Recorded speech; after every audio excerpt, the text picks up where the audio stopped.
ఓం నమః శివాయ. ఓం నమో నారాయణాయ. నరదృష్టి నివారణ కాల భైరవాయ నమో నమః. హరి ఓం. మా ఛానల్కి స్వాగతం. చూస్తున్న వీక్షకులకు ప్రేక్షకులకు ప్రియ కాల భైరవ భగవద్బంధులకి స్వాగతం పలుకుతూ మమ్మల్ని ఎంతగానో ఆదరిస్తూ ఉండబడినటువంటి ప్రియ సోదర సోదరీమణులకు, జ్యోతిష్య అభిమానులకు, సనాతన ధర్మ సంరక్షణ అందరికీ కూడా వైశాఖ మాస పూర్ణిమ శుభాకాంక్షలు.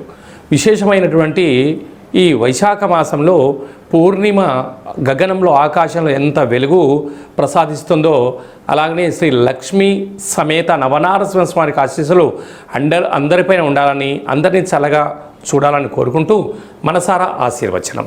ద్వాదశ రాశుల్లో గ్రహ గమనాలు వీక్షింపచేద్దాం. 1/5/2026 నుండి 15/5/2026 వరకు ద్వాదశ రాశిలో గ్రహ గమనాలు వీక్షింపచేద్దాం. మేషరాశిలో ఏడాది తర్వాత రవి భగవానుడు సంచార స్థితి, అక్కడే బుధ సంచార స్థితి, బుధాదిత్య రాజయోగము మరియు శుక్రుడు స్వక్షత్రకారకుడు వృషభ రాశిలో, మిథున రాశిలో దేవగురు బృహస్పతి సంచార స్థితి, సింహరాశిలో కేతు సంచార స్థితి, కుంభరాశిలో రాహు సంచార స్థితి, మీనరాశిలో కుజుడు మరియు శని భగవానుడు సంచార స్థితితో ద్వాదశ రాశుల్లో గ్రహ గమనాలు ఈ విధంగా ఉన్నాయి. మకర రాశి మిత్రులారా, తస్మాత్ జాగ్రత్త. అర్ధాష్టమ రవి, తస్మాత్ జాగ్రత్త. మకర రాశిలో ఏ నక్షత్రాలు వస్తాయనగా ఉత్తరాషాఢ నక్షత్రంలోని 2, 3, 4 పాదాలు, శ్రవణ నక్షత్రంలోని 4 పాదాలు, ధనిష్ఠా నక్షత్రంలోని 1, 2 పాదములు కలిపితే మకర రాశి. రాశాధిపతి శని భగవానుడు. వీరికి ధనావాకు కుటుంబ స్థానంలో రాహు. వీరికి విశేషంగా తృతీయంలో ఏడాది తర్వాత రుణరోగ శత్రుకారకుడు కుజుడు, ఆయుదాత ప్రాణదాత న్యాయ నిర్ణేత శని భగవానుడు, అర్ధాష్టమ రవి. కనుక గ్రహ సంచార స్థితి అనుకూలంగా లేదు. కనుక వీలైనంత వరకు మౌనము, ధ్యానము, ఏకాగ్రత, దేవతారాధన, సూర్య నమస్కారాలు, వీలైతే ఉపవాసం చాలా అవసరం.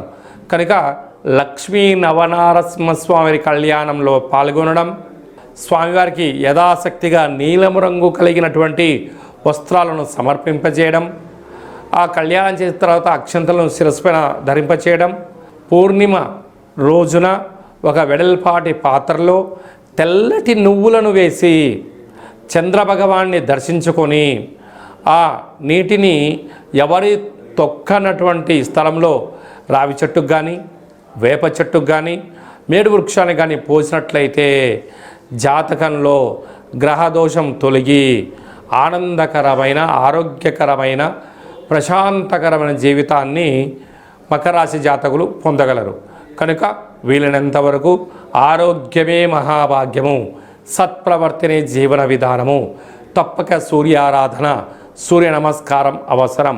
కనుక వీలైనంత వరకు సూర్యాసనాలు, సూర్య నమస్కారాలు, మౌనము, కోపానికి దూరంగా ఉండండి, శాంతానికి దగ్గరగా ఉండండి, పెద్దవారు చెప్పినట్టు వినండి, దేవాలయము, భజన, సత్సంగము మీకు అదృష్టాన్ని కలిగిస్తుందని చెప్పి గమనించాలి.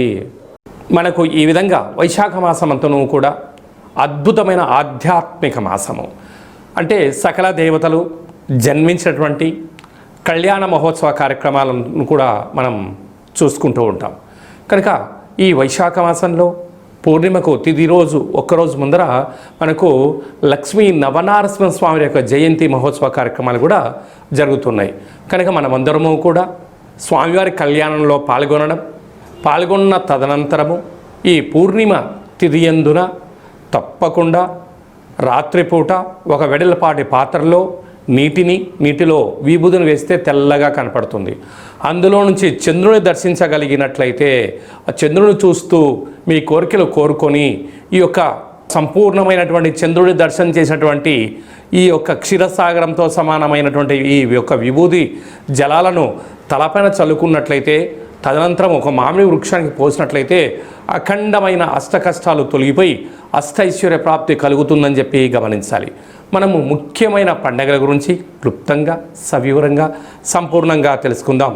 1వ తారీఖు మే నెల 2026వ సంవత్సరము వైశాఖ మాస పూర్ణిమ స్వాతి నక్షత్రంతో కూడుకున్న పూర్ణిమ సందర్భంగా సంపూర్ణమైనటువంటి లక్ష్మీదేవి కటాక్షం కోసం చేసేటువంటి పూజా కార్యక్రమం ఏ పూజ చేసినా, ఎందుకనగా లక్ష్మీదేవి క్షీరసాగర మదనంలో మనకు ఉద్భవించిందని మనకు వేదాలు చెప్తున్నాయి కనుక ఆ రోజు ఉప్పును పూజ చేసి ఆ ఉప్పును ప్రవహించే నీటిలో వేసిన లేకుంటే ఇంట్లో నైరుతి మూలలో ఉంచినట్టయితే లక్ష్మీదేవి కటాక్షం అపారంగా కలుగుతుందని చెప్పి కూడా గమనించాలి. 10వ తారీఖున వైశాఖ మాస బహుళాష్టమి కాళాష్టమి కనుక కాళాష్టమి సందర్భంగా గృహంలో కాళభైరవ స్వామి స్మరణ ధ్యానము దీపం వలన సకల అష్ట కష్టాలు కూడా తొలగిపోతాయి.